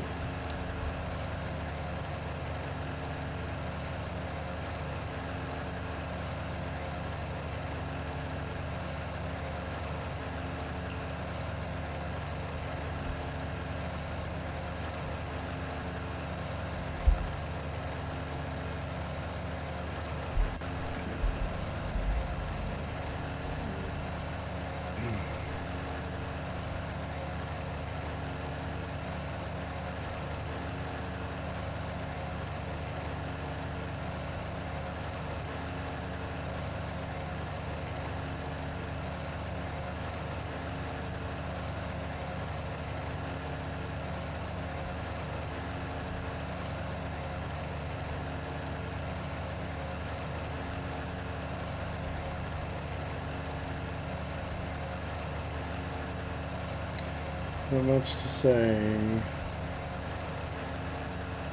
On my flight tomorrow, be sure to tune in because I'm going to be far more animated and talk about a lot more stuff.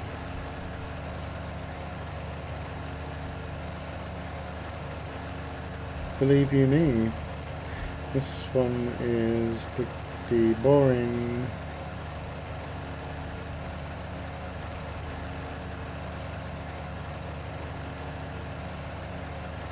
We're going to sort of start out on inland now because I think the airport is visible. And before that island.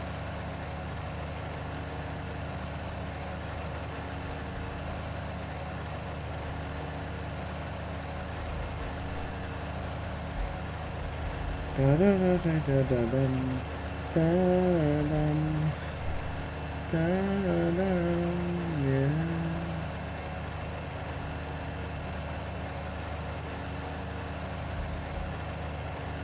I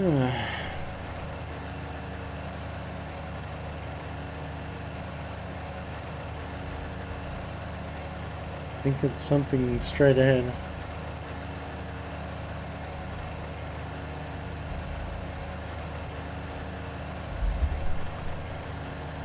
I'm not seeing which one it is.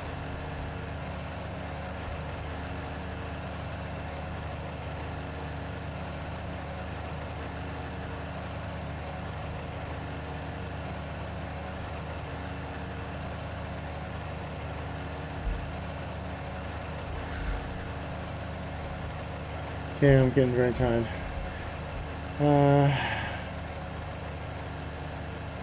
So, there's a fairly main road. That looks like a fairly main road to me.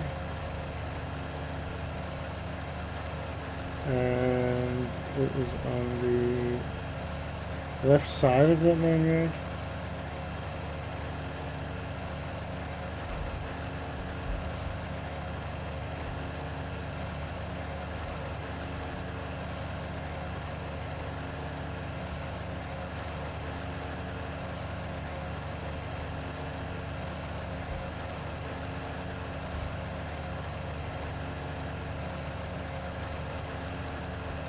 Interesting town there. It's been bypassed. Not the one below us there, but the one kind of straight ahead. A little town. And yeah, it's been bypassed. You can see the old main street running through it.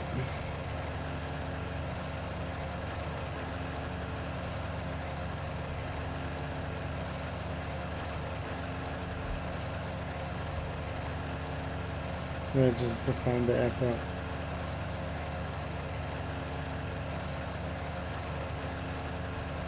Island is there. Where are you, airport? Ah, there he is there. Okay. I believe.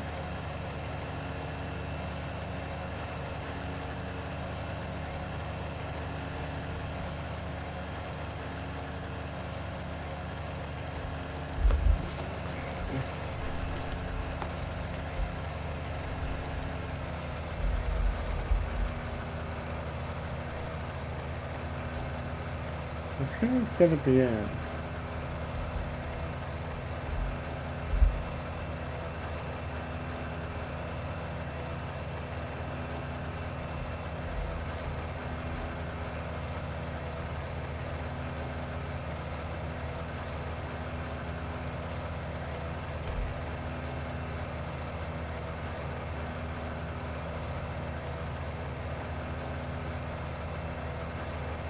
Well, it's a little sales trip, so it's not all bad.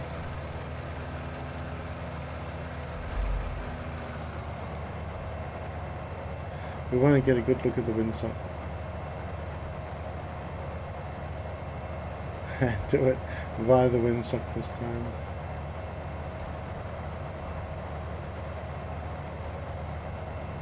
Let's have a look what we got.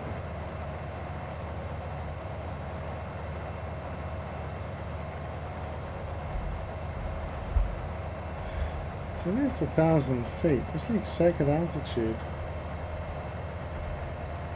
I can't see the windsock. Oh, I was going to land runway 12 then.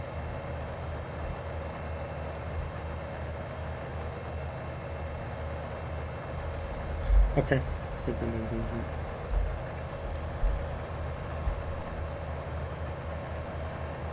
Yes, ESHL traffic, Charlie Hotel 109 is joining crosswind, runway 12. Alright.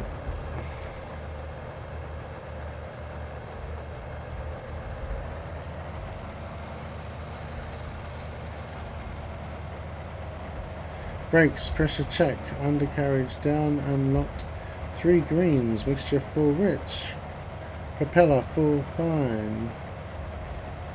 Instruments set and checked. Require low circuit. Switches, mags, both must switch on. Hatches and harnesses secure.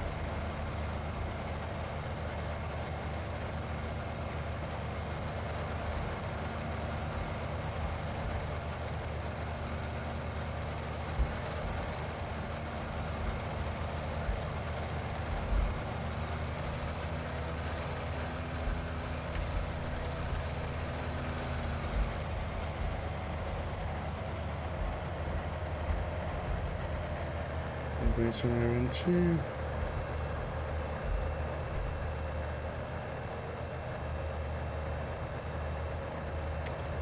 Looking pretty good.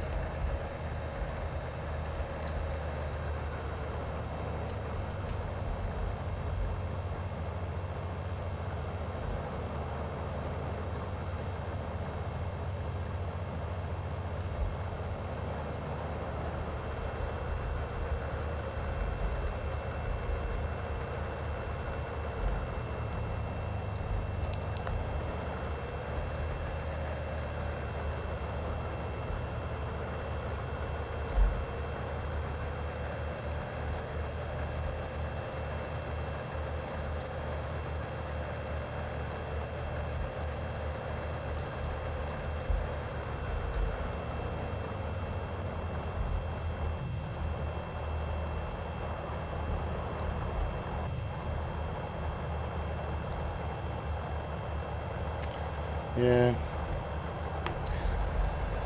This one has a bounce. Look at that parking.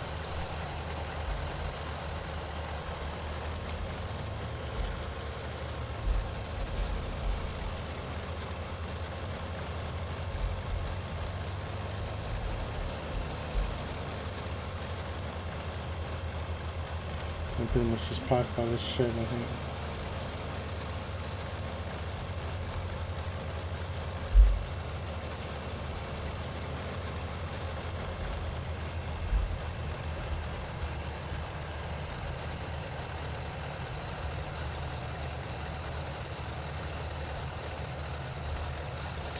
Okay, we made it. Lights off. Let's see. Lean.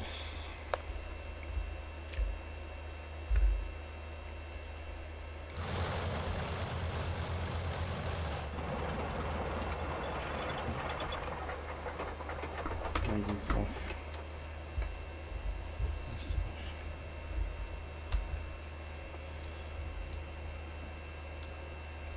Alright, well, we need to have 3 minutes of stationary as we'll talk about that. Came in a bit hot. It was a bit of a sort of a cramped circuit. Didn't give myself the space. Led to high speed approach, led to bounce. I think the touchdown after the bounce was good, but yeah, it's kind of difficult landing from the rear because you're sort of always taught to look down to the end of a runway when you're flaring, and that sort of helps flatten your flare out. Helps you grease it in. Kind of hard from the rear cockpit to get that visibility down to the other end of the cockpit when you're doing the flare. You kind of just got the sides of the runway to work with in the periphery, which isn't always the best thing. I don't know what's up with these radios. They don't seem to work. Can't turn the ADF on, for example. Yeah, this aircraft just needs a little bit of love, right? The electrical system love, a few more switches, carby heat. I'm pretty sure the Gypsy Major would have had some sort of form of carby heat. What a grass. Would have had some form of carby heat.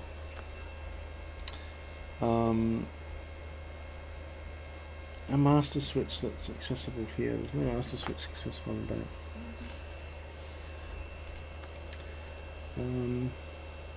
Navigation instruments at work. I mean, this guy, this VFR thing doesn't even show you to or from.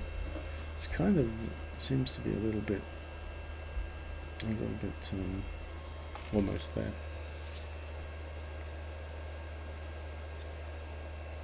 Other than that, it's a great aircraft, and that was a good little flight. And I'm very tired. It's now about 3:30 a.m. So I think it's when truly time to turn in. And I think that's the 3 minutes as well. So thank you for joining me. Welcome again back to where are we? Switzerland. On the charts, Sweden, of course. So welcome back to Sweden. The next flight, which I'll do tomorrow, is going to be leg number 7, I think, of the world tour for VFR. Yep, should be leg number 7. And leg number 7 takes us from Sweden to Germany. To Bath, actually. Bath in Germany. So that'll be fun. Please join me on that trip. In the meantime, good night.